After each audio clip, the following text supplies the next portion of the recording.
The dark night of the soul, pandangan dunia kita yang sebelumnya dibongkar.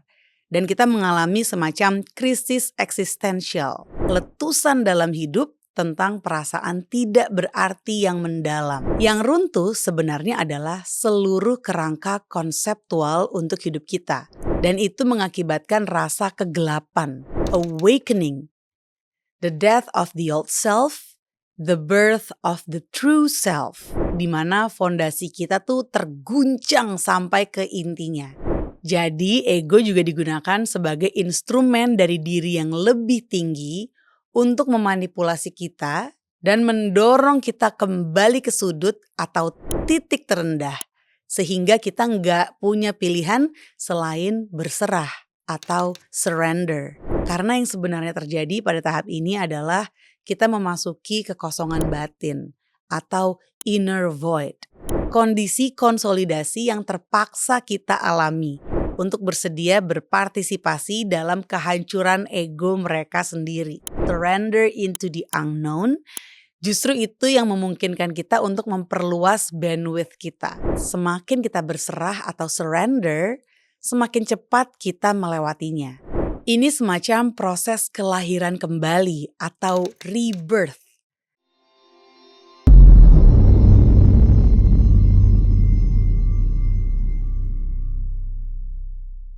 Hello, welcome back to Anthem, Andari and the Theater of the Mind. Apa kabar nih kamu yang menyaksikan? Semoga semuanya dalam keadaan sehat dan penuh semangat. Udah lama nih ya gak monolog kayak gini. Dan kali ini aku mau cerita sedikit tentang perjalanan healingku di 2025. Ini lucu banget sih, yang mana di 2024 gue banyak ngundang orang untuk share perjalanan healing mereka, termasuk bahas healing anthemnya. Nah pada akhirnya di awal 2025, gue mengalami sendiri kondisi urgent healing, alias butuh healing segera. Semacam kondisi mendesak yang membuat gue banyak mencari tahu ini tuh proses apa sih namanya. Dan akhirnya bikin gue jadi mempelajari lebih dalam lagi tentang yang mau gue share ini. Dan yang bakal gue share di beberapa episode ke depan. Mari kita mulai dari istilah The Dark Night of the Soul alias malam gelap jiwa. Menurut mistikus Spanyol abad ke-16 dan penyair Saint John of the Cross, The Dark Night of the Soul atau malam gelap jiwa adalah fase pemurnian pasif dalam the mystical development of the individual spirit atau perkembangan mistis dari ruh individu. Dalam puisinya yang berjudul La Noche Oscura del Alma, John menggambarkan perjalanan jiwa menuju penyatuan dengan Tuhan, yang mana pandangan dunia kita yang sebelumnya dibongkar. Dan kita mengalami semacam krisis eksistensial. Permulaan perkembangan spiritual ini biasanya sulit karena ikatan identifikasi kita yang lama sudah tidak berlaku lagi dan kita berhadapan dengan kehampaan. Bisa diartikan juga sebagai proses illumination atau pencerahan yang mana kehadiran Tuhan dapat dirasakan tetapi kehadiran ini belum stabil. Terus gue sempat mencari tahu tentang The Dark Night of the Soul dari teachingnya Eckhart Tolle, German spiritualist yang juga penulis buku The Power of Now dan A New Earth. Source ini gue dapat dari kompilasi video teachingnya Eckhart Tolle tentang The Dark Night of the Soul yang sangat membantu memahami apa yang kira-kira gue alamin di awal tahun ini. Yang siapa tahu kamu juga ngalamin. Menurut Eckhart Tolle, the dark night of the soul adalah suatu keadaan di mana terjadi yang namanya a collapse of a perceived meaning in life atau runtuhnya makna hidup, yaitu sebuah letusan dalam hidup tentang perasaan tidak berarti yang mendalam, a deep sense of meaninglessness. Tapi pada dasarnya ini adalah perasaan hampa atau seperti rasa tidak berarti. Nothing makes sense anymore. There's no purpose of anything. Kadang kondisi ini dipicu dengan keadaan dari luar diri. Misal ada bencana atau meninggalnya orang terdekat. Atau ketika kita sudah membangun hidup dan memberinya arti seperti misal pencapaian gitu ya yang kita anggap penting. Yang dengan alasan tertentu menjadi runtuh Bencana yang dialami, apapun itu, semacam membatalkan makna yang hidup kita miliki sebelumnya. Yang runtuh sebenarnya adalah seluruh kerangka konseptual untuk hidup kita, termasuk makna yang diberikan oleh pikiran kita. Dan itu mengakibatkan rasa kegelapan, kayak berada di tempat yang gelap gitu. Terkesan keadaan yang negatif ketika kita berada di dalamnya. Tapi ini bagian dari tujuan yang lebih besar sebenarnya. Bagian dari proses awakening. The death of the old self, the birth of the true self. Malam gelap jiwa adalah semacam kematian yang dialami. Yang mati dalam the dark night of the soul adalah rasa ego diri. Dan kematian emang selalu menyakitkan. Walaupun sebenarnya nggak ada yang nyata yang mati di situ ya. Hanya identitas ilusi. A dark night of the soul adalah saat kita menuju ke suatu periode di mana terjadi transformasi mendalam pada ego dan konsep diri kita. Hal ini muncul melalui sistem kepercayaan kita yang menyatukan identitas kita dan apa yang kita identifikasikan dengan diri kita. Yang benar-benar ditantang sampai ke titik di mana fondasi kita tuh terguncang sampai ke intinya. Ini dimaksudkan untuk menata ulang dan merestrukturisasi keberadaan kita ke tingkat kesadaran yang lebih tinggi. Dan supaya restrukturisasi dan reorganisasi ini terjadi, kita perlu melalui kematian ego yang besar. Dan itulah yang disebut malam gelap jiwa. Itulah yang muncul ketika kita perlu menantang ego kita hingga ke akar-akarnya supaya kita dapat mencapai keadaan berserah. Jadi ego juga digunakan sebagai instrumen dari diri yang lebih tinggi untuk memanipulasi kita dan mendorong kita kembali ke sudut atau titik terendah sehingga kita nggak punya pilihan selain berserah atau surrender. Karena sangat jarang seseorang yang teridentifikasi dengan ego akan dengan sukarela melepaskan semua sistem keyakinan yang membentuk paradigma yang mereka jalankan. Ego bergantung pada apapun yang dapat digunakannya untuk membangun rasa aman dan tingkat keamanannya dalam konsep dirinya sendiri. Makanya malam gelap jiwa atau the dark night of the soul menimbulkan krisis jiwa yang dahsyat. Karena yang dilakukannya adalah menantang fondasi yang digunakan ego untuk menciptakan identitasnya dan menjaganya tetap aman dalam sistem keyakinan yang digunakan ego untuk menjaga tingkat keamanan dan identifikasinya dengan lingkungan internal dan eksternalnya. Dalam fase ini, dia semacam terlempar sepenuhnya ke dalam keadaan yang kacau dan tak menentu. Karena yang sebenarnya terjadi pada tahap ini adalah kita memasuki kekosongan batin atau inner void. Memasuki kehampaan pada dasarnya nggak nyaman bagi ego. Karena ketika kita berada di kehampaan, kita tidak berada di tempat yang penuh pengetahuan. Kita tidak berada di masa di mana kita memiliki jawaban atau merasa aman dengan pandangan dunia kita. Segala hal yang kita gunakan untuk menjaga konsep diri kita tetap utuh menjadi tidak terkendali dalam the dark night of the soul. Dan kita sedang dibangkitkan ke tingkat kesadaran yang lebih tinggi. Dalam proses ini, ada banyak hal yang tidak diketahui dan banyak perkembangan yang terjadi. There's a lot of unknown and there's a lot of expansion occurring.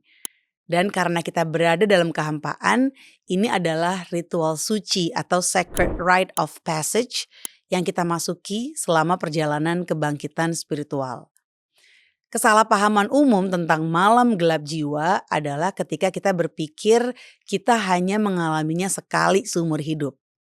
Kita mungkin mengalami malam gelap jiwa yang sangat dahsyat ya saat memasuki tingkat kesadaran yang lebih tinggi dan lapisan kesadaran yang lebih mendalam pada realitas kita. Tetapi biasanya hal ini tidak berhenti alias terus berproses. Yang mungkin membuatnya tidak terlalu terasa pada fase malam gelap jiwa yang berikutnya adalah ketika tidak merasa sekeras atau seintens saat pertama kali kita mengalaminya. Dan itu karena malam gelap jiwa membantu kita bertumbuh dalam tingkat kesadaran dengan memungkinkan kita menjadi ahli dalam berserah diri. Jadi kayak semacam semakin terlatih untuk surrender gitu. Dan itulah salah satu anugerah utama yang diberikan oleh malam gelap jiwa, yaitu kita lebih dewasa dan berevolusi seiring proses kita. Kita mampu berserah lebih dalam. Dan itu biasanya tidak terjadi di awal perjalanan kita. Karena yang terjadi di awal perjalanan adalah kita memiliki katalis yang sangat mudah berubah yang memaksa kita untuk melihat semacam versi yang lebih tinggi dari apa yang terjadi di dunia internal dan eksternal kita. Atau sesuatu dalam kesadaran kita yang saat ini tidak ingin kita masuki karena itu akan terlalu berat untuk ditangani oleh jiwa kita. Jadi masih tinggi gitu resistance-nya ya. Jadi kayak masih belum terlatih, makanya awal-awal tuh rasanya kayak berat banget gitu. Pikiran yang sangat rapuh tidak suka ditantang, sehingga akan mengalami disonansi kognitif yang merupakan fragmentasi jiwa kita. Yang membuat kita akan tetap berada dalam keadaan disonansi daripada melalui si tantangan yang sangat intens dan tidak nyaman ini untuk dapat melihat semua keyakinan yang berlawanan yang kita pegang dalam diri kita. Nah, kalau kita mau berserah, kita akan melalui proses konsolidasi diri, mengintegrasikan bagian-bagian diri yang terfragmentasi. Jadi cara lain untuk memandang malam gelap jiwa adalah kondisi konsolidasi yang terpaksa kita alami. Kondisi ini terjadi ketika kita dihadapkan dengan kemunafikan atau sistem keyakinan dan program usang kita sendiri yang kini harus kita hadapi untuk melepaskan versi kulit kita itu, kulit yang lama.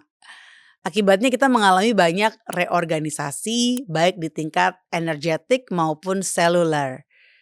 Nah, hal-hal yang penting untuk realitas internal dan eksternal kita dipertanyakan selama malam gelap jiwa. Bahkan mediocrity atau keadaan biasa-biasa aja yang kita alami juga ditantang dalam fase kesadaran ini. Karena sering kita tuh baru menyadari keberadaan ego ketika egonya udah berlebihan. Nah, di malam gelap jiwa ini tidak membeda-bedakan jenis struktur ego yang dibongkar. Dia membongkar apapun yang gak lagi melayani kita. Dan karena itu dibutuhkan jiwa yang besar untuk bersedia berpartisipasi dalam kehancuran ego mereka sendiri. Karena ego tidak ada di sini atau di sana, dia juga bukan orang jahat, bukan orang baik gitu ya. Dia hanyalah konsep diri kita. Dan begitulah cara kita berinteraksi dengan realitas dan dimensi ini. Tapi ketika ego itu semacam meradang, dia berkontraksi menjadi keadaan yang takut. Dan kemudian itulah caranya berhubungan dengan dunia, yaitu dari rasa takut dan keterikatan atau kemelekatan. Jadi ketika kita berada dalam kehampaan, yang sebenarnya terjadi adalah kita sedang mengalami pencerahan besar-besaran. Di mana diri yang lebih tinggi merasuki jiwa dan tubuh serta pikiran kita. Yang mungkin kita artikan sebagai depresi. Atau kita mungkin menafsirkannya sebagai perasaan terhambat dalam hidup. Dan terjebak bahkan.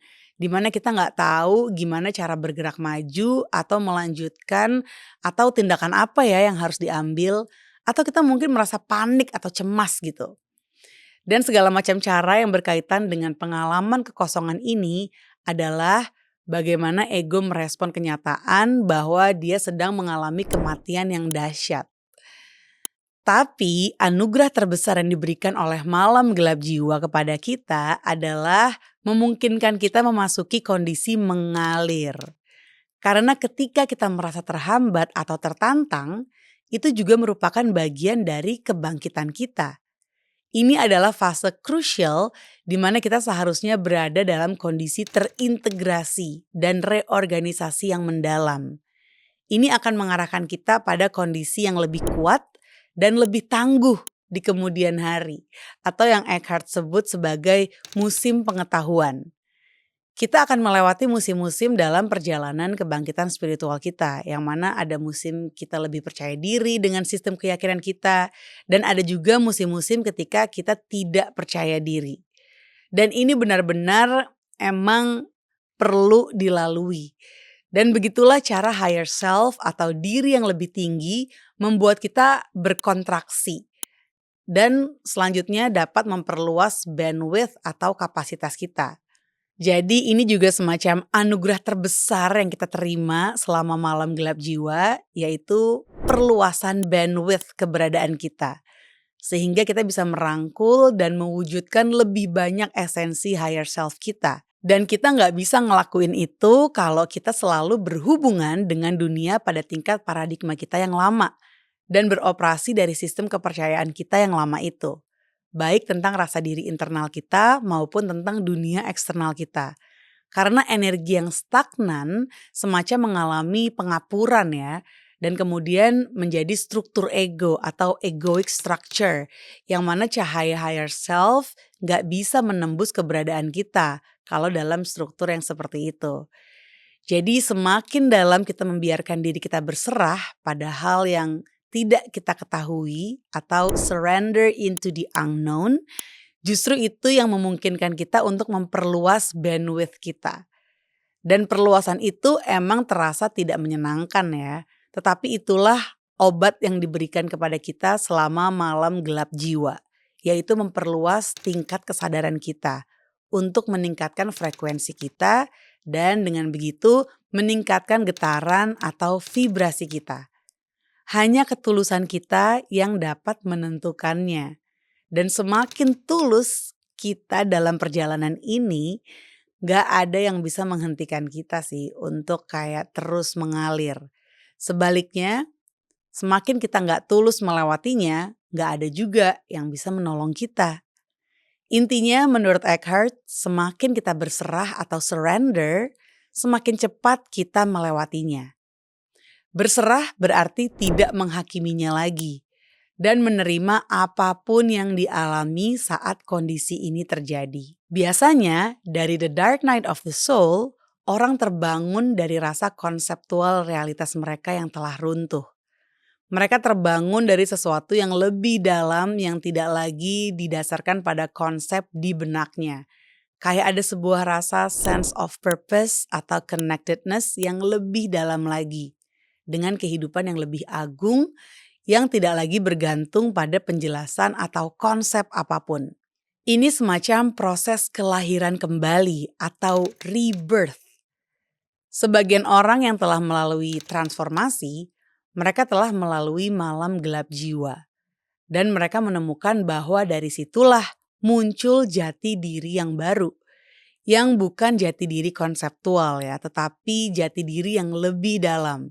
The awakened consciousness, yang ketika mereka menoleh ke belakang, mereka menyadari bahwa emang harus melalui itu, si The Dark Night of the Soul itu. Gak semua orang sih yang bertransformasi harus melewati ini, tetapi beberapa orang melalui fase ini sebelum kelahiran diri sejati dan sekaligus kematian diri yang lama. Begitulah pemahaman yang gue kutip ya terkait The Dark Night of the Soul alias malam gelap jiwa dari perspektifnya Eckhart Tolle. Semoga bermanfaat untuk kamu yang siapa tahu lagi mengalami fase ini. Semangat! Boleh banget kalau mau share journey kamu di kolom komen. Oke, silakan tulis aja atau mungkin pemahaman kamu juga tentang The Dark Night of the Soul. And thank you all so much for watching. See you again on the next episode of Anthem, Anderi and the Theater of the Mind.